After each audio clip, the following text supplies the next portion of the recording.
From her very childhood, the first word out of the Divine Mother's mouth was Shiva. As she grew up, she loved making Shiva lingams, performing their pujas, and in many ways she increased her devotion for Shiva. She learned all of his mantras, all of his songs, and in every way how to propitiate the Lord. Parvati grew up to be a very devoted lady. She became master of all 64 arts that any young lady worthy of marrying the Lord should possess. The following is a list of the arts which she mastered: singing, playing musical instruments, dancing, the union of dancing, singing, and playing musical instruments, writing and drawing, tattooing, arraying and adorning a murti with rice and flowers, making flower arrangements on beds, couches, or upon the ground, staining, dyeing, coloring, or otherwise painting hair, nails, bodies, and teeth, fixing stained glass or gems into the floor, the art of making beds or spreading cushions or carpets for reclining, making vessels of water to sound musical notes, storing water in vessels or cisterns, making pictures, trimming and decorating, stringing of rosaries, necklaces, garlands, and wreaths, binding the hair with turbans, topknots, or crests of flowers, scene making or stage representations, making ear ornaments, preparing perfumes, proper placement of ornaments, jewelry, gems, and adornment in dress, magic and sorcery, quickness and dexterity in manual skills, cooking, preparing lemonade, sherbets, and various drinks with flavor and color, sewing and tailoring, making flowers, animals, birds, etc., from yarn or thread, solving riddles, enigmas, covert speeches, verbal puzzles, and so on. A game which consists of repeating verses. As one person finishes, another person has to commence at once, repeating another verse, beginning with the same letter and with the last speaker's verse ended. Whoever fails to repeat is considered to have lost and is subject to pay a forfeiture or a stake of some kind.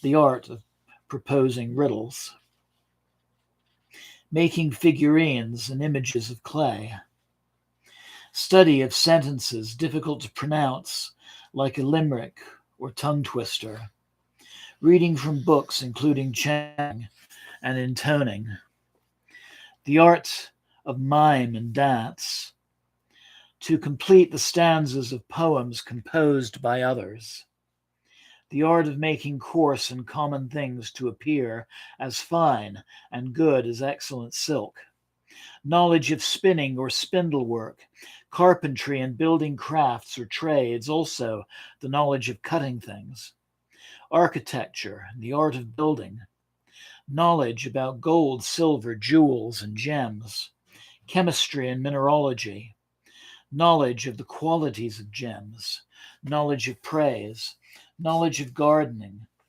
or treating the diseases of trees and plants, or nourishing them and determining their ages, cockfighting, quail fighting, and ram fighting, to speak the language of the parrots, the art of speaking by changing the forms of words or of various kinds. Some speak by changing the beginnings or the ends of words, others by adding unnecessary letters between every syllable of the word, etc., like Pig Latin. Dressing, braiding the hair,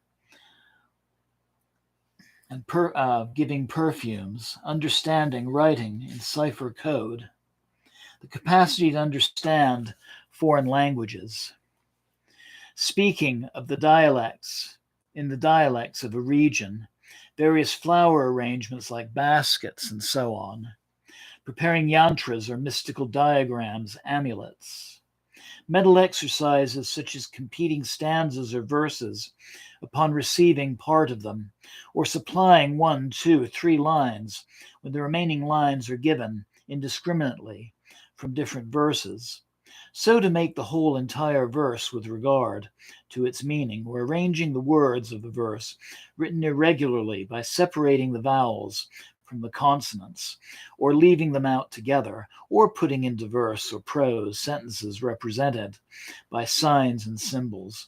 There are many other such exercises. The knowledge, inspiring wealth and welfare of success and accomplishment, composing poems, knowledge of the rules of society and how to pay respects and compliments to others, knowledge of the arts of war, arms, armies, etc., knowledge of using various vocabulary and rhythms in verse and speech, the art of distinguishing individuals, various ways of gambling, the capacity to draw or attract to one's own self, skill in youthful sports, knowledge of history, knowledge of good moral conduct, knowledge which confers or foretells victory. Parvati became master of these all. From her youth, she had decided to perform tapasya, strong spiritual discipline, to attain Shiva as her husband. She went to her mother, Menaka, and said, "Mother, I am going for the performance of tapasya, of austerities. I am determined to have Shiva as my husband. Would you bless me?" And Menaka replied, "I am not sure about your choice, but I bless your tapasya." Wearing only one cloth, Parvati went to sit on a glacier where she chanted, "Om Namah Shivaya, Om Namah Shivaya, Om Namah Shivaya." She submerged herself into freezing cold water that ran off from the melting glacier and chanted, "Om Namah Shivaya, Om Namah Shivaya, Om Namah Shivaya." She fasted on water, fasted on air, fasted without even taking air, and in many ways she deprived herself as a sacrifice to show her love for Lord Shiva. Chapter 23. Shiva burns love to ashes. All of the gods were extremely anxious because of their desire for the son that would come from Lord Shiva to slay the wickedness of Tarakasura, the demon of arrogance, the illuminator of duality. The gods convened together and said, "Let's find a way to help Parvati. Let's help in her objective of marrying Shiva." And the assembly of gods, it was decided, Kama Deva, god of love, should take your flowered arrows and shoot them at Lord Shiva. Be accurate.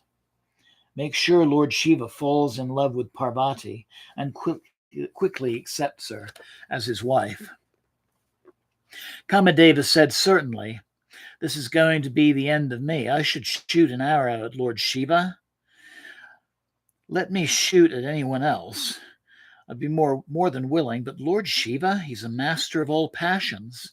He has received the boon from Lord Vishnu that only he will be free from Mohini.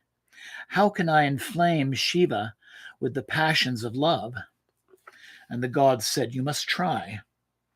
This is the only salvation of the gods. We must give Parvati every available assistance. Now go. Take your wife, Rati, the spring, along with all of your accomplices, everyone who will aid and abet in your performing the arts of love. Take them all and go shoot your arrows at Lord Shiva." Receiving the orders of the assembly of the gods of love marched off in performance of the appointed task. He saw Shiva deeply absorbed in perfect meditation, and the Lord of love prayed for success in his task. All of the gods and goddesses of heaven stood behind the trees watching the scene from afar. Rati allowed the spring to begin, and birds began to chirp, and bees began to buzz. The air was scented with fragrance of fresh flowers, and the stage was set for love. The god of love drew his bow and let loose his arrow. Whoosh! The arrow struck Lord Shiva. Shiva was awakened from his meditation. He looked at the arrow that struck him and said, "What is this? An arrow with a flower at the end? Do you think I'm going to fall victim to the god of love? Does he think he's going to make me a slave to passion?" Shiva got angry, and from his third eye came light, a radiant light of fire, and he beamed it right at the god of love, and he immediately was burned to ashes.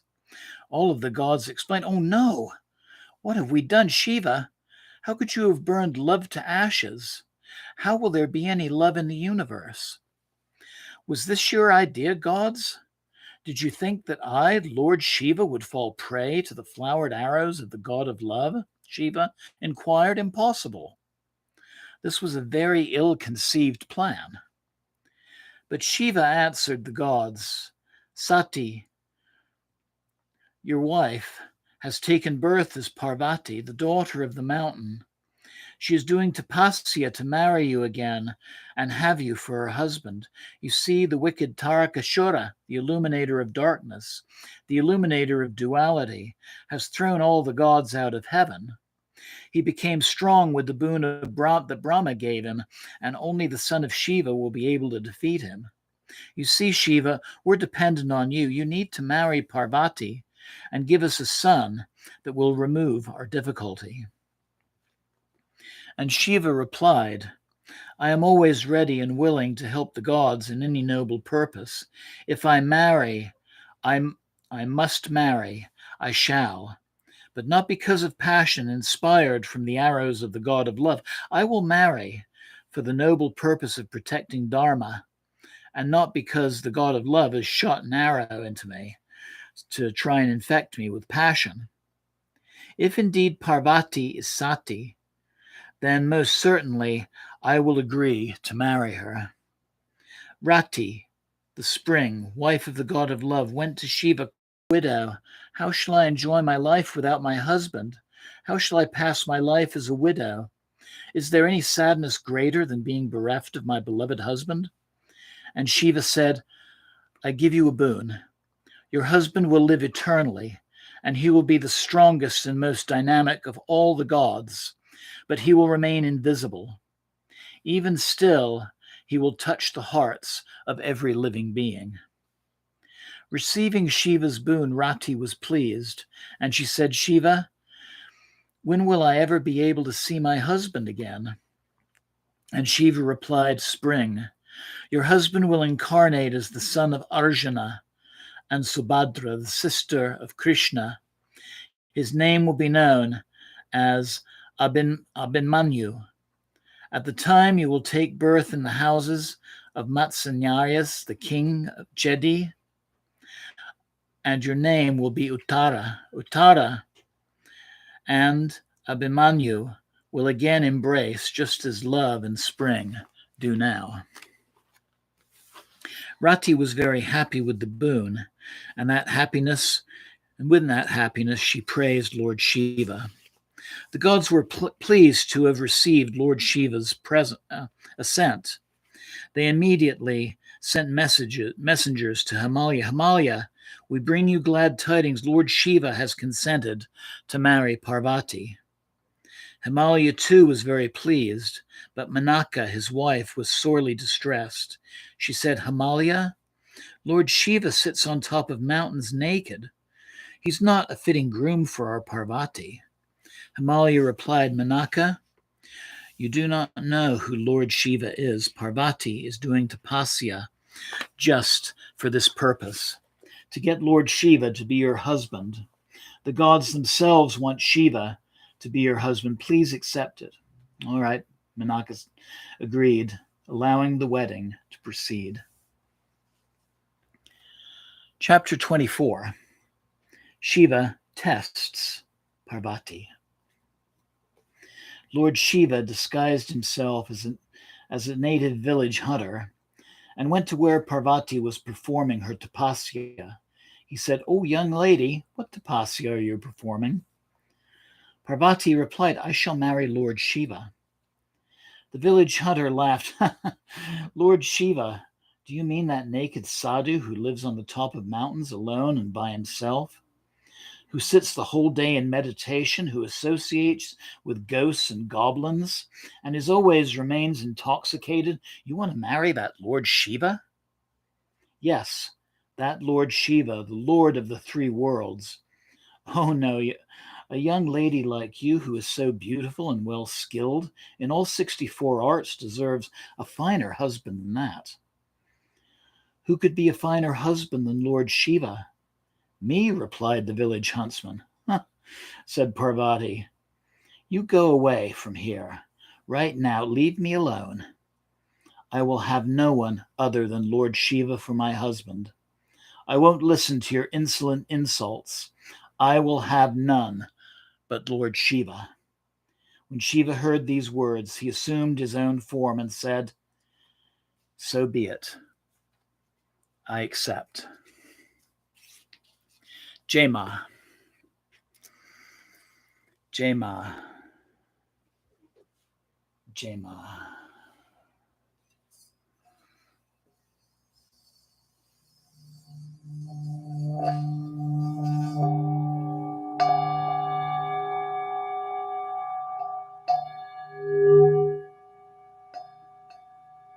So take a deep and clearing breath, letting go of the meditation, bringing your awareness back to your body and your personal space. And slowly bring the palms of your hands to your heart center and listen to our benedictions. Om Sava Mangala Mangalye Shiva Svada Sadike Saranye Trambake Devi Naryane Namostute.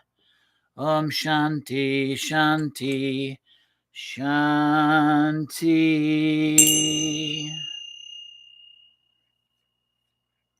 Om Sana Bhavatu Sanau Bunaktu Saviryam Kadavavahai Tejasvinavaditamastu Mavidvidyavahai. Om Shanti Shanti Shanti. Loka Samasta Sukhino Bhavantu. Loka Samasta Sukhino Bhavantu. Loka Samasta Sukhino Bhavantu. Om Shanti Shanti Shanti.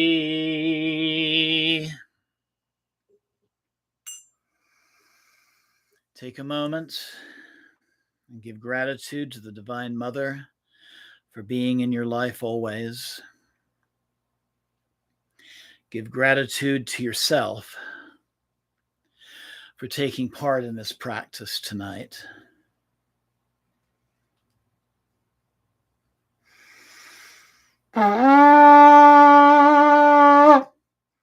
Om Tat Sat Om. Jai Ganesha. Jai Guru. Om Namah Shivaya. Jai Ma Devi. Jai Ma Matangi. Jai Mata Di. Jai Mata Di. Jai Mata Di. So I invite you to slowly open your eyes. Namaste. And thank you so much. Blessings always. Jai Mata Di. So this part of our story with the 64 arts was very appropriate for our honoring of Matangi, this form of Maha Sarasvati, who is the goddess of the arts and the sciences and of knowledge. So tomorrow at 7 o'clock, we'll be honoring the last of the 10 Mahavidyas, Maha. And then we'll be finishing our story from the Swami Purana. And then I'd like to invite everybody to come to Shiva Sai Mandir, 1391 South Pennsylvania in Denver, for the Victory Day celebration. And I'll be doing fire puja to all 10 of the Mahavidya goddesses. The celebration will be from 6:30 to 8:30 on Wednesday. So thank you again for joining me. Have a wonderful night. Look forward to seeing you tomorrow. Jai Ma, Namaste, and thank you again.